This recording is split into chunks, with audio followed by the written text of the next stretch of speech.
Oke, saya mulai. Assalamualaikum warahmatullahi wabarakatuh. Waalaikumsalam warahmatullahi Oke, wabarakatuh. sebelum kita mulai perkuliahan pada pagi hari ini, alangkah baiknya kita berdoa menurut agama dan kepercayaan masing-masing. Berdoa dipersilahkan.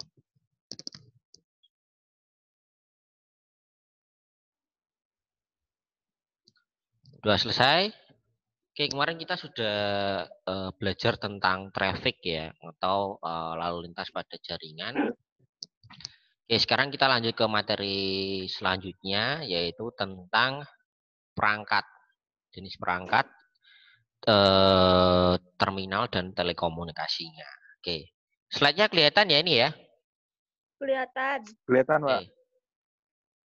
Oke, saya mulai. Jadi kita akan mengetahui tentang apa itu jenis telekomunikasi dan perangkat-perangkat yang ada pada terminal. Nah, kita tahu. Oke, yang pertama yaitu ada pesawat telepon. Nah, atau juga disebut dengan PSTN. PSTN itu singkatannya kemarin Public Switch Telephone Network.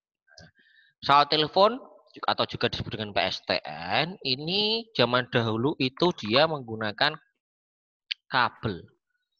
Sampai sekarang pun juga dia sudah menggunakan kabel juga. Cuma jenis yang mereka gunakan itu berbeda-beda untuk menggunakan pesawat telepon. Kalau dia menggunakan kabel berarti dia istilahnya menggunakan jaringan telepon.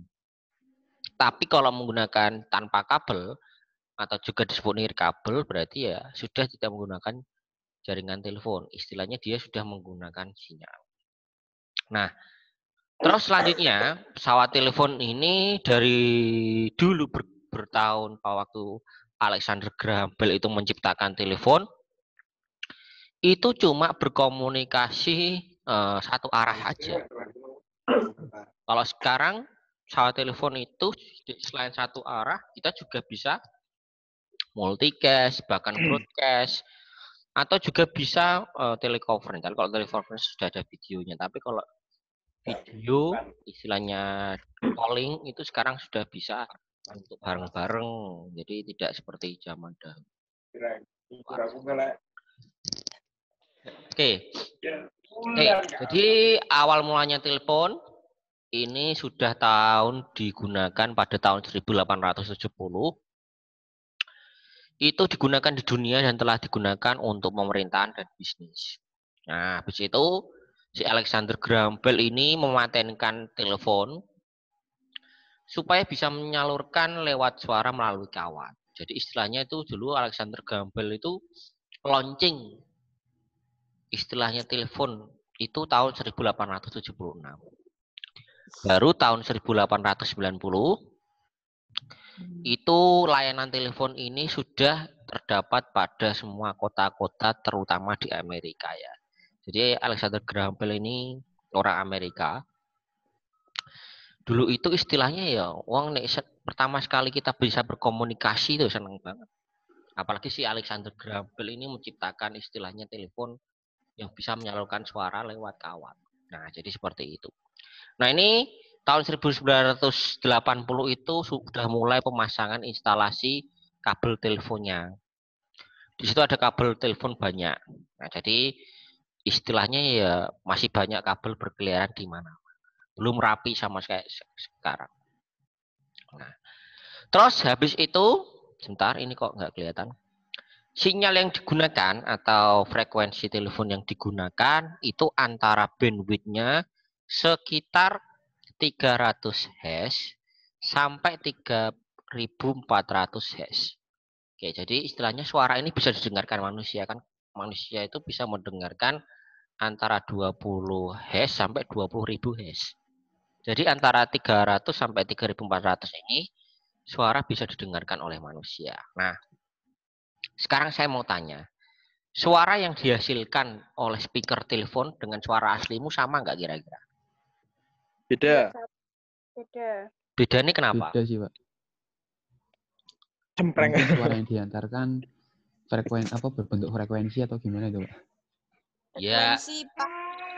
sebenarnya itu kalau istilahnya suara kita yang masuk ke dalam input speaker itu sudah mengalami proses istilahnya modulasi.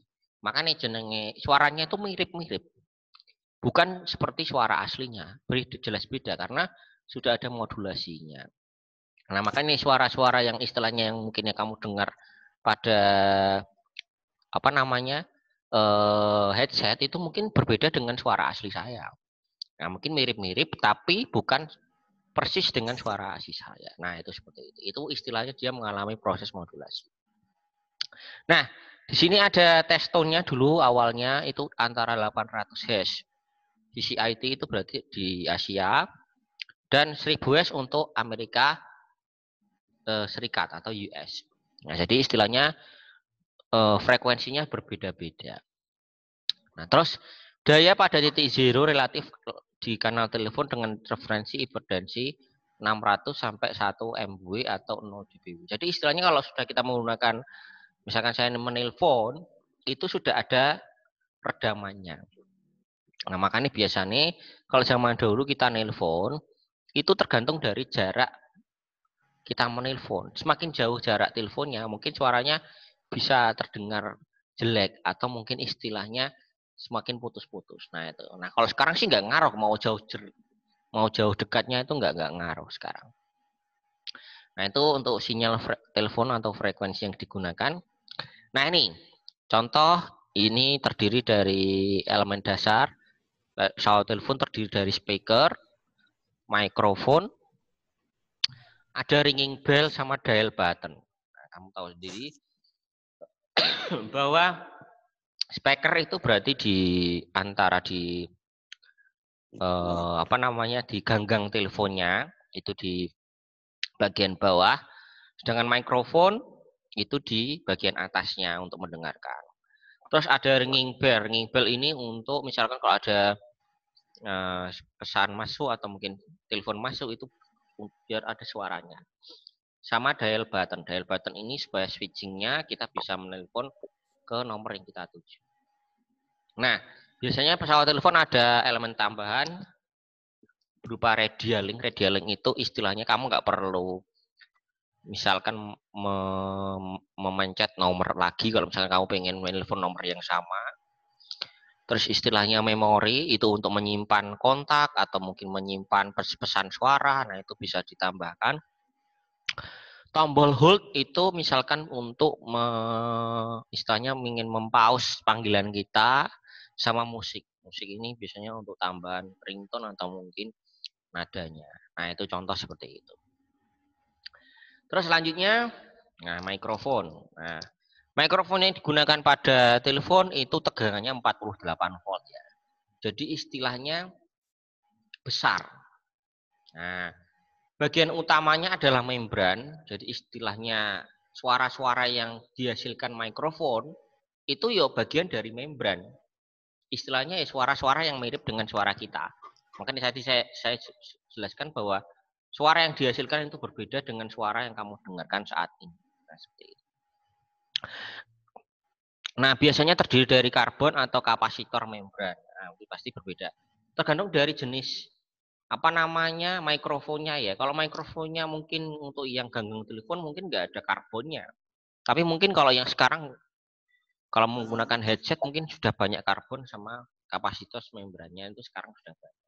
Makanya suaranya itu teredam. Istilahnya mungkin ada ngebas-ngebasnya sedikit atau gimana. Nah, jadi suaranya pasti berbeda. Karbon memberikan efek tahanan pada rangkaian listrik. Jadi istilahnya nanti karbon ini memberikan istilahnya hambatan. Jadi kupingmu kira bakal kesetrum. Kadang biasanya ada yang mungkin kamu pernah mendengarkan MP3 atau mungkin mendengarkan musik di HP sambil ngecas. Itu ada yang headsetnya nyetrum. Nah itu karena nggak ada karbonnya. Makanya biasanya sekarang itu headset itu harus dikasih karbon supaya nanti telingamu nggak kesetrum. Kalau pas ngecas, misalnya biasanya kan sekarang zamannya sambil tiduran itu pegang HP karena ngecas itu tidak boleh sebenarnya. Nah itu bisa malah memberikan efek yang buruk pada telinga kamu. Istilahnya ya usah mending daripada kamu pengen mending pakai speaker aja, gak usah pakai headset karena efeknya nanti jangka panjangnya pasti akan berpengaruh. Oke, Jika ada gelombang suara datang, maka membran akan menekan arus yang terjadi. Makanya istilahnya nggak bakal nyetrum kalau ada karbon atau membran kapasitornya. Dengan cara yang sama pada efek kapasitor, arus listrik pada kawat akan berubah. Nah, jadi istilahnya suara yang dihasilkan oleh mikrofon itu hasil perubahan dari arus listrik yang pada kawat. Jadi istilahnya suara yang dihasilkan itu yo hasil dari arus listrik. Makanya suaranya ya mirip-mirip dengan suara asli kita. Nah, itu contoh seperti itu. Yang penting kan kedengar suaranya kan gitu. Nah, itu mikrofon. Terus selanjutnya speaker. Nah, ini speaker. Speaker juga dia disatu dari 48 volt di sentral. Jadi suara yang direkam oleh speaker atau istilahnya nanti itu dirubah dulu atau istilahnya dihadang oleh coupling transformer. Jadi sebetulnya seperti ini. Jadi misalkan suara yang kamu hasilkan itu istilahnya dia akan direkam sama transformer couplingnya. Nah, tujuannya apa? Supaya nanti suara yang kamu hasilkan meskipun kamu bicaranya pelan, itu nanti tetap akan kedengaran pada mikrofon yang didengar oleh si kliennya. Nah, jadi itu fungsi dari coupling transformer. Nah, biasanya di dalam speaker itu sudah dilengkapi dengan amplifier. Supaya nanti suaranya itu istilahnya kedengeran. Kamu ngomong tidak perlu keras-keras itu sudah terdengar. Nah, itu contoh seperti itu. Oke. Arus bel dari sentral itu mempunyai frekuensi 25 Hz. Jadi istilahnya semua yang kita lakukan untuk melakukan bel itu frekuensinya 25. Frekuensi ini akan membuat bel bergetar. Jadi istilahnya kalau ada telepon masuk, itu istilahnya nanti ada peringatan pada telepon. Nah, ini akan membunyikan belnya. Nah, itu contoh speakernya. Terus untuk bagian dialnya ini sudah saya singgung. Nah, ini jadi setiap dial itu dia punya frekuensi ya. Mungkin istilahnya, makanya biasanya kalau kita mencet tombol itu kan ada suaranya ya. Itu frekuensi sebenarnya. Nah, masing-masing dial atau istilahnya tombol itu dia punya frekuensi. Di sini contoh misalkan ya. Di sini itu frekuensinya terdiri dari X dan Y. Oke, contoh di sini misalkan ada tombol nomor 1.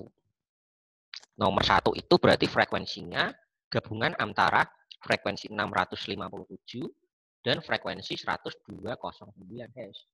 Nah, jadi dia punya dua frekuensi. Contoh misalkan ini saya gambarkan ya. Saya gambarkan coba jelas. Jadi contoh ini, nomor 1 ini itu gabungan antara frekuensi 1209 dengan 657. Sedangkan nomor 2 itu frekuensi antara 1336 dengan 657. Terus yang ketiga itu 1447 dengan 657. Jadi istilahnya dia punya frekuensi dasarnya. Nah, tujuannya buat apa? Nanti dirubah menjadi pulse mode. Nah, jadi istilahnya dia akan dirubah menjadi mode pulsa atau istilahnya dia punya frekuensi yang akan kita kirimkan. Nah, itu jadi seperti itu. Jadi misalkan saya pencet nomor 1 ya, nanti yang dikirimkan frekuensi itu ya 657 dan 1209. Kalau misalkan saya pencet angka 8, berarti frekuensi yang dikirimkan ya 6852 dan 133. Nah, jadi itu akan seperti itu. Nanti yang dikirimkan seperti ini. Nah, ini juga, ini misalkan seperti ini. Sampai nomor yang kita kirimkan itu sudah selesai. Nah, ini jadi contoh penggambaran pada dial. Oke, nah. Terus selanjutnya,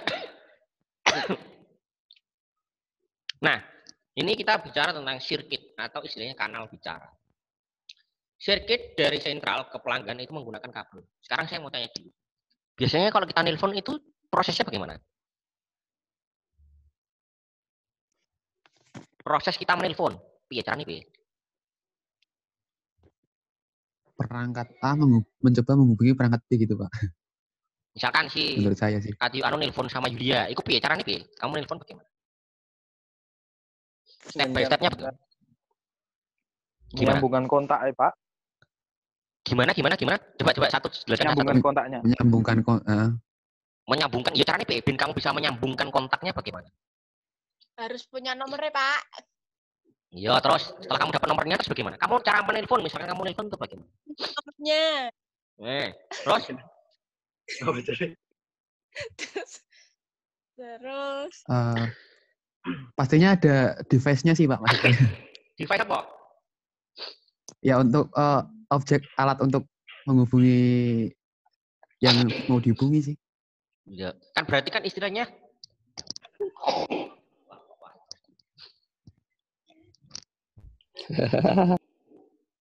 Cek putus-putus ini Pak. kan kalau kamu mau menelpon kan berarti kamu angkat genggamnya dulu kan? Ya kan? Oh, Kamu iya. angkat genggam Iya. teleponnya dulu. Setelah kamu angkat genggamnya, berarti kamu masukkan nomor HP-nya kan? Iya. Ya kan? Iya. Nah, masukkan nomor HP-nya, misalkan nomornya 085290 35678. Misalkan seperti itu. Kamu dial. Setelah itu kan kamu nggak bisa langsung nyambung kan? Kamu tunggu kan? Kamu tunggu itu namanya apa? Suaranya putus-putus, Pak. Oh, suara putus-putus. Oke. Iya, Kalau Pak. itu ada? Iya, Pak. Sebentar, kita ganti ini sih. Tak ganti. Kalau dengar? Masih, Pak. Dengar tapi putus-putus Pak. Saya.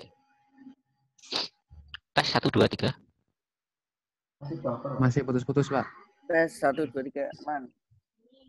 Kalau ini dengar? Dengar. Dengar Dengar Pak. ya? Dengar nggak nih? Dengar tapi Dengar. Dengar tapi putus-putus, Pak. Ini kayak koneksinya nih, Pak. Putus, Pak. Saya. Tergantung koneksi nih soalnya ya. Iya. Nah, kalau ini dengar nggak? Dengar. Masih sama. Ini kayaknya tuh sebentar, ini tak gawe. Padahal ini sudah tak setting paling jernih. Audio setting. Sebentar. Kalau ini jelas? Kedengeran, Pak, tapi agak putus-putus, Pak. Sama, Pak.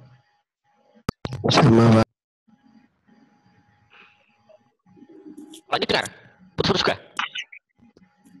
Iya, Pak. Masih Iya, atau putus-putus? Putus Juga nyambung. saya tes di apa namanya di speaker juga pot 2 ya. Terus putus saya cerita ya. Atau mungkin di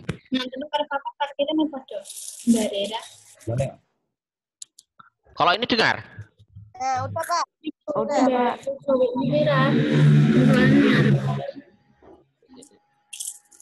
Kan siapa ya? Nah, iso. Ya wes, saya lanjutkan aja ya ini ya daripada nanti. Iya, Kayaknya nggak apa-apa, Pak. Kita Nih, Iya, Pak. proses Oke, menelpon siap. intinya kan kamu pertama angkat genggam teleponnya dulu kan. Kamu istilahnya kamu masukkan nomor telepon yang kamu tuju. Setelah itu nanti akan terjadi proses yang namanya dialing atau dialing. Dialing itu adalah proses dari sentral yang menyambungkan ke kliennya. Makanya bunyinya tutut. Nah, itu istilahnya dia akan nyambung. Nah, istilahnya dia akan mengirimkan frekuensi panggilan ke kliennya. Nah, jadi biasanya itu istilahnya kalau dia tidak ada proses dialing berarti belum nyambung. Makanya biasanya kalau kita nelpon kalau nggak ada dialing ya berarti dia nggak akan nyambung ke klien kita. Nah, itu prosesnya seperti itu. Baru nanti kamu kalau sudah diangkat baru bisa berbicara secara langsung. Nah, itu dari sentralnya seperti itu. Nah, itu proses kebalikannya seperti itu. Jadi istilahnya kalau kita dialing itu dia akan menambahkan sirkuit atau istilahnya kanal pada pada klien yang kita lakukan atau istilahnya kita sambungkan ke istilahnya telepon kita. Nah, itu contoh seperti itu. Nah, jadi seperti itu. Nah, ini jadi contoh istilahnya telepon individu, istilahnya ini ada macam-macam istilahnya. Saat telepon ada individu telepon atau telepon individu, telepon umum ini sudah nggak ada, telepon umum sekarang jarang sekali. Telepon bergerak atau cordless ini sama saja kayak HP. Terus ada PBX itu Private Brand Exchange. Nah, makanya biasanya kalau di kantor-kantor itu ono istilahnya menyambungkan ya. Jadi misalkan dia menelpon kamu nelpon di kantornya misalkan di Pertamina atau di Telkom misalkan biasanya kamu nelpon itu biasanya kalau kita disambungkan ke istilahnya di PBX-nya. Nanti otomatis disambungkan. Nah, jadi kalau kita nelpon dengan misalkan atasan ya nggak perlu istilahnya nggak usah pakai nomor HP, kamu tinggal chat saja. Jadi saling isinya di setiap telepon itu sudah terhubung. Jadi antar karyawan sudah nggak perlu kita ngapal ke nomor telepon kurang. Jadi tinggal ketik misalkan atasan berarti nomor 1. Nah, nanti misalkan sesuai dengan nomor meja atau karyawan atau ID yang kita punya. Nah, PBX dapat berfungsi sebagai sentral dan memiliki kapasitas kecil sampai istilahnya ratusan. Makanya biasanya digunakan untuk kantoran. Mungkin kantor-kantor yang besar itu semuanya sudah menggunakan PBX. Nah, apalagi yang biasanya yang kantor iki bagian marketing atau mungkin analisis itu sudah istilahnya sudah pakai PBX pada komunikasi teleponnya. Nah, ini contoh fax ya. Fax ini dia menggunakan kanal telepon juga.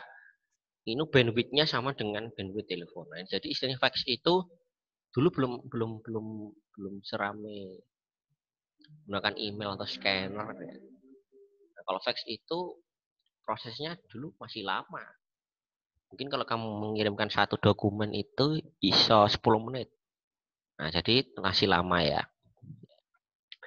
Baru muncul sekarang ada scanner dan istilahnya email. Nah, itu baru sekarang lebih cepat daripada kita menggunakan fax. Oke, cara kerja fax ini sudah ada. Dari scanner itu masuk ke modulator ya. Modulator itu istilahnya dirubah ke menjadi digitalnya. Kan kemarin mungkin yang sistem komputer sudah saya jelaskan cara merubah istilah dari analog jadi digital. Itu dirubah dulu. Jadi kamu punya dokumen dirubah dulu ke digitalnya. Nah, itu. Habis itu dia akan dikirimkan lewat saluran telepon. Saluran telepon baru itu diterima, habis itu di demodulator. Demodulator itu berarti ya dirubah lagi ke bentuk file aslinya. Baru nanti dari penerimanya itu sudah dalam bentuk dokumen asli. Jadi istilahnya fax itu dia tidak akan merubah formatnya. Orang bakal ke kompres, orang bakal ke istilahnya berubahlah bentuknya. Sama persis dengan yang kita kirimkan. Tergantung dari jenis faxnya juga. Nah, untuk faxnya sendiri itu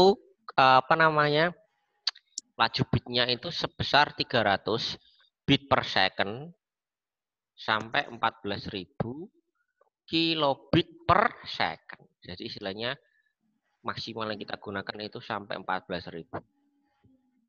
Fax printer dapat menggunakan kertas thermal atau kertas biasa atau disimpan di hard disk komputer. Nah, jadi biasanya kalau fax printer itu ya digunakan di thermal yang lebih awet. Makanya dia kalau misalkan panas ya nggak bakal rusak. Nah, ini maksimal terdiri dari pengirim, penerima, scanner atau printer dan printer terus sama motor itu untuk menggerakkan kertas yang kita kirimkan. Nah, scanning sendiri mengubah dari grafik kopi menjadi sinyal elektrik lalu dikirimkan. Nah, itu bisa dilakukan dengan dua cara, yaitu menggerakkan seberkas sinar pada kopi yang diam atau isinya ada dokumen yang diam, sama melewati seberkas sinar yang diam. Jadi isinya kalau dulu kita menggunakan fax itu ada dua cara ya. Kamu menggerakkan ya harus digerakkan dulu kertasnya, atau istilahnya nanti otomatis gerak sendiri. Nah, itu ada fax yang jenis seperti itu. Tergantung dari jenis fax yang kita gunakan. Makanya kalau kita gerakkan ya berarti istilahnya masih manual. Nah, gitu. Terus jenisnya itu ada 4, ada elektrolit, elektrothermal, elektroperkusif, sama elektrostatis. Kalau elektrolitik itu dia menggunakan kertas khusus yang dilapisi elektrolit ya. Kenapa dilapisi dengan elektrolit? Supaya enggak terbakar. Atau istilahnya jenenge kamu mengirimkan fax itu istilahnya kayak dihangatkan gitu kertas. Makanya biasanya dia menggunakan larutan elektrolit. sama elektrotermal. Nah, ini jadi elektrotermal ya berarti istilahnya nggak terlalu panas. Makanya jenenge nganggo elektrolit itu ya supaya nanti tidak terbakar kertasnya. Terus ada elektroperkusif, mirip dengan percetakan audio. Jadi istilahnya kalau kita pengen mengirimkan suara berarti kita menggunakan elektroperkusif. Jadi nanti yang suara yang dihasilkan ya dalam bentuk speaker atau istilahnya speaker aktif juga bisa. Terus yang nomor 4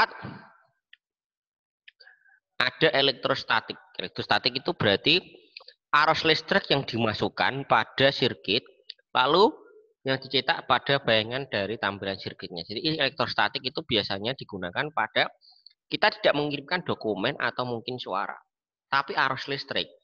Jadi kayak semacam SOS pada kapal. Jadi SOS pada kapal itu istilahnya dia menggunakan elektrostatik. Nah, jadi yang dikirimkan itu dalam bentuk arus listrik. Nanti tapi yang diterima dalam klien itu dalam bentuk tampilan atau istilahnya dokumen dari arus listrik tersebut. Nah, jadi istilahnya elektrostatik itu ya untuk pesan-pesan yang digunakan untuk pesan darurat atau mungkin istilahnya pesan rahasia yang kita gunakan untuk mengirimkan dokumen. Jadi jenenge pesan itu ya ono yang bersifat rahasia, ada yang publik. Kalau rahasia kita menggunakan statik. Oke, nah ini waktunya tinggal 2 menit. Ada yang mau ditanyakan nggak?